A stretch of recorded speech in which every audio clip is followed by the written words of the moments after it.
Good morning. My name is Sharaka Bradley. I am a certified occupational health consultant with Universal Health Services. I'm going to start out by giving you a brief description about exactly what it is that I do. So, my job is to go into companies and to talk to both the employers and the employees about occupational illnesses and injuries that can occur. Many of us never consider the fact that someone who sits at a desk can sustain injury, but in fact they can. And so, what I like to do is I like to shed light on those things that we don't normally consider, like carpal tunnel syndrome in those who work in the office, and heat related illnesses in those who work out in the environment, and also those who work indoors.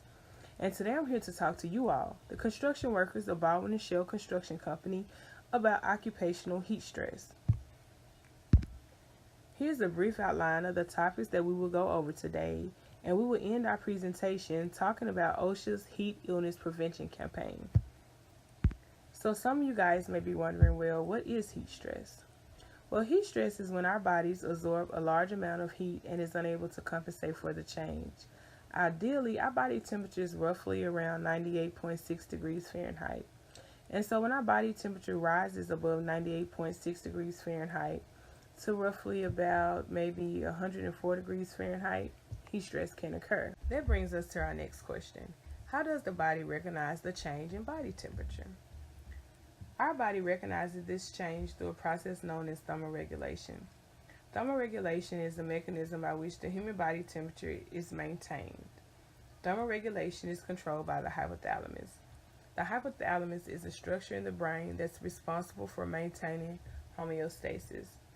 Homeostasis is the maintenance of our body temperature and also our fluid levels. During heat stress, the body's main method for cooling is sweat evaporation. So now that we know what is heat stress and the mechanism for which our body tries to compensate, we can talk about the different types of heat stress. The first type, and also the most severe, is heat stroke. Heat stroke occurs when the body temperature rises rapidly, the cooling mechanism fails, and the body is unable to cool down. Heat stroke can result in permanent disability and even death. The second type of heat stress is heat exhaustion. Heat exhaustion is when the body responds to an excessive loss in water and salt, usually through profuse sweating. And then we have rhabdomyolysis, which is the rapid breakdown and death of muscles. Next we have heat syncope, also known as fainting. Then we have heat cramps. Heat cramps occur when sweating depletes the body's salt and moisture levels. Low salt levels result in painful muscle cramps. And last, we have heat rash. Heat rash is a skin irritation due to excessive sweating. So now that we know the different types of heat stress, who's at risk? In an occupational setting, heat stress can occur in both indoor and outdoor workers.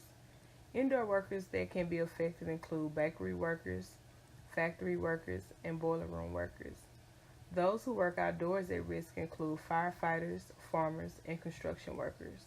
There are individuals who are at a greater risk of developing heat stress, and those individuals include those over the age of 65, those who are overweight, and those with high blood pressure or heart disease, and also those taking medication that can be affected by extreme heat.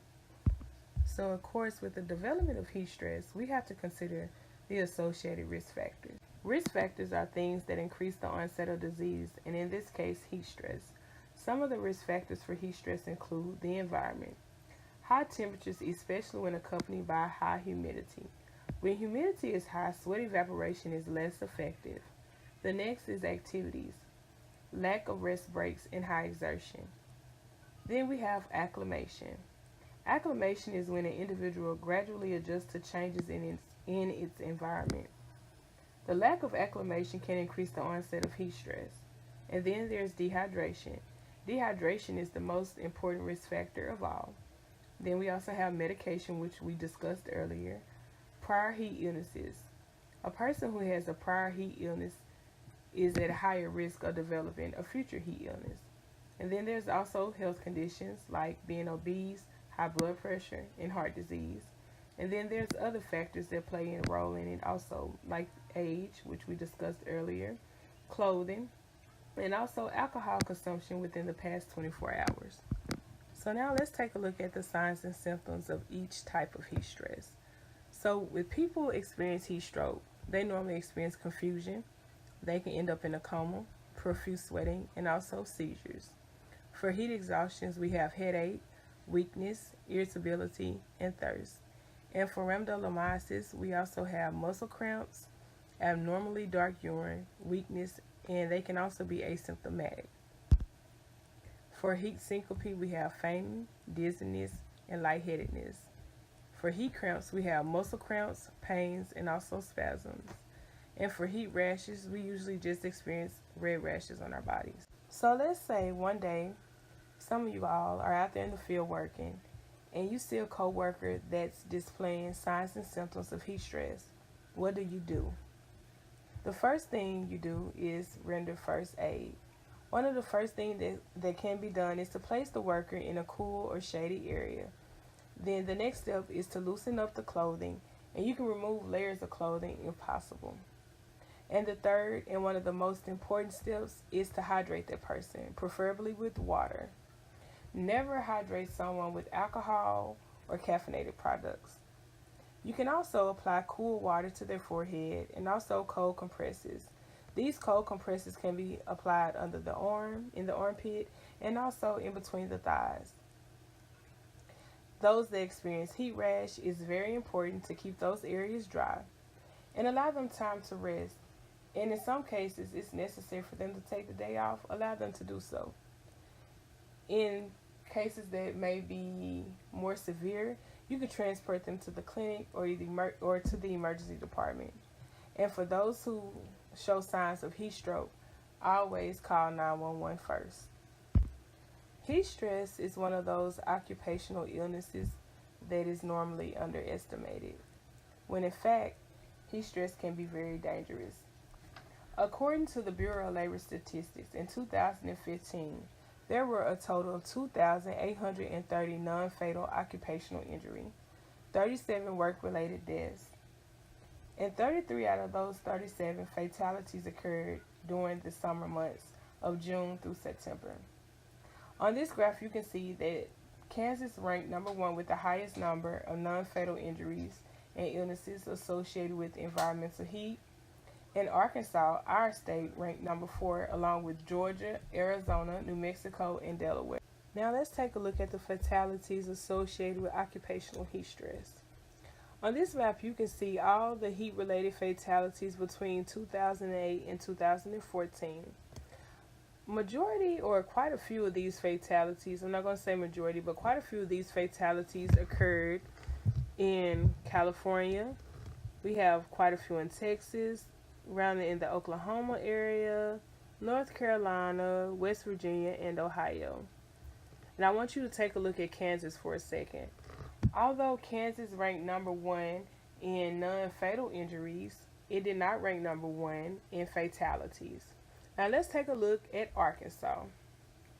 Between the years of 2008 and 2014, Arkansas had a total of 6 fatalities, and 2 of those 6 were construction workers. This map is not exhaustive. It does not include all worker fatalities from heat stress, just to let you guys know. This map only includes those who were covered by either a federal or state OSHA plan.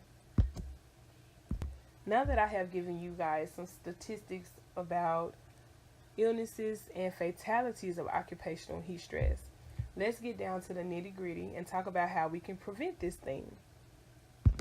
So heat stress is like most health-related issues. It can be prevented. The most effective way to prevent heat stress is through engineering control. Now, engineering control in construction may not be as effective because of outdoor limitations, of course. However, there are work practices and personal practices that can suffice that will be good enough. And we're going to discuss those here on this slide. So the work practices that we can do to prevent heat stress is, number 1, let's try to limit time in the heat.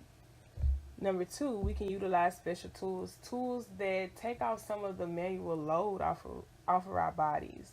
We can increase the number of workers per task, which distribute the job throughout. We can also implement a buddy system. And I think that implementing a buddy system is very good.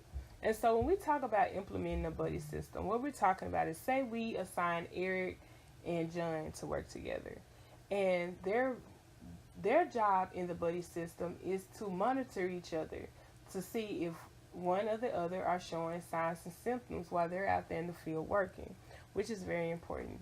And also we can do training on heat stress. What we're doing today, we're getting educated about heat stress, signs and symptoms, how to prevent. What do we do if we see someone experiencing heat stress? Training is very important. Knowledge is power. And also we can acclimate. Acclimate, which we discussed earlier, is very important. We need to allow our bodies time to adjust to the changes that we're putting on it. And so acclimation is very important and necessary. So now let's talk about some of the personal practices that we can do. Number one, there is no way we can go out and work in extreme conditions if we're not hydrated. We're asking for the onset of heat stress to occur if we don't hydrate ourselves. So you guys, let's stay hydrated. We can also make sure that we wear light and loose-fitting clothing. Also, one very important thing to mention is the avoidance of alcohol and caffeinated drinks. Now let us look at the importance of taking the necessary precaution while using medication in extreme temperatures. Whether it be high heat or freezing cold, extreme temperatures can physically change your medication, you guys. And not only that, but it affects the potency of the medication, which in turn can jeopardize your health. So when we go to our doctor's office and he prescribes us medication, let's sit down and talk to him and ask him what are the adverse effects of this medication if I'm exposed to long periods of extreme heat. Is very important. Now let's talk about breaks. I don't know about any of you, but for me, when I worked a job where I was on my feet for most of the day, taking a break was the highlight of my day. I could not wait to go to break and get off of my feet and mentally unload. Breaks are very important. Now, here in the state of Arkansas, it is not required for employers to give you a break if you're under the age of if you're over the age of 18. But here at Baldwin and Shell Construction, you guys are allotted breaks. You are allotted 2 15-minute breaks and a 30-minute lunch. And it's very important to take those breaks. Breaks are very important. Breaks increase productivity, and also it just gives you a time to unload from stress and from the exhaustion of doing your job. So you guys, make sure that you take time out to take your breaks. It's very important. Now, how can we talk about prevention without talking about OSHA's campaign, Water, Rest, and Shade? Water, Rest, and Shade is OSHA's heat illness prevention campaign launched in 2011. And the goal of this campaign is to educate employers and workers on the dangers of working in the heat. OSHA achieved this through training sessions, outreach events, informational sessions, publications, social media messaging, and media appearances. Because of this campaign, millions of workers and employees have now been educated on how to protect workers from heat stress. OSHA's safety message is clear and simple. It comes down to just 3 words: water, rest, and shade. According to OSHA, every year there are dozens of workers who die and thousands more who become ill while working in extreme heat. And more importantly, more than 40% of heat-related worker deaths occur in the construction industry, you guys. That's very big. So now the big question is, what are the employer's responsibilities in protecting their workers? Well, under the OSHA law, employers are responsible for providing a workplace free of known safety hazards, and that includes heat. An employer is responsible for providing workers with water, rest, and shade, allowing new or returning workers to gradually increase their workload and take more frequent breaks as they acclimate to working in the heat. They also are responsible for planning of emergencies and training workers on prevention, like today, and also to monitor workers for signs of illnesses. And that kind of falls under when we talked about the buddy system. So you guys, when you're out there in the field and you're working hard to complete your job, just remember, stopping for water keeps you going. Thank you for having me today. Good morning. My name is Sharaka Bradley.